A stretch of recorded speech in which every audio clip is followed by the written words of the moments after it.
రేపటి నుంచి సభాపర్వం 2 రోజులు అసెంబ్లీ సమావేశాలు. ప్రోటెం స్పీకర్గా గోరెంట్ల బుచ్చే చౌదరి, రేపు ఎమ్మెల్యేలతో ప్రమాణ స్వీకారం. అర్థవంతమైన చర్చలు కోరుకుంటున్నాం.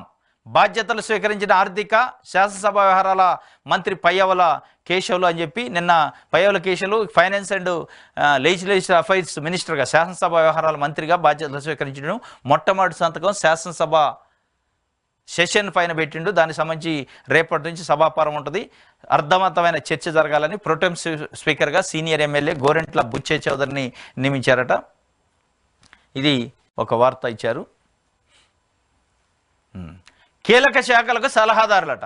చంద్రబాబు కీలక నిర్ణయం. పరిశీలనలో విశ్రాంత ఐఏఎస్ ఐపీఎస్ల పేర్లు. పోలవరం అమరావతి పనులు పరుగున పెట్టించే లక్ష్యం. జలవనరుల శాఖ సలహాదారుగా విశ్రాంత ఈఎన్సీ వెంకటేశ్వరరావు ఉత్తర్వులు జారీ.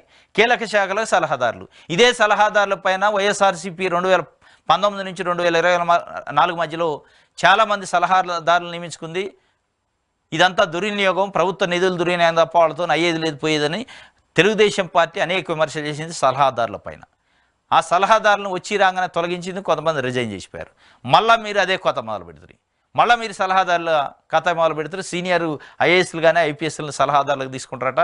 అటు పోలవరం అమరావతి విషయంలో వాటిని ఎట్లా కంప్లీట్ చేయాలి. ఇది ఒక రకంగా సంతోషం. ఎందుకంటే ఐఏఎస్లు ఐపీఎస్లను తీసుకుంటారు, రాజకీయ నాయకులను తీసుకోకుండా వాళ్ళని తీసుకుంటే కాస్త ఏదైనా సలహాలను ఇస్తారు.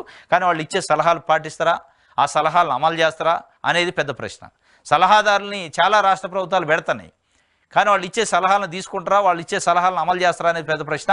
మళ్ళీ ఆ సలహాదారులకి అన్ని ప్రోటోకాల్ ప్రకారం అన్ని జీతభత్యాలు కానీ, కారు కానీ, మెయింటెనెన్స్ కానీ, స్టాఫ్ కానీ అన్నీ ఇవ్వాలి, క్యాబినెట్ ర్యాంక్ మంత్రి స్థాయి హోదాలో.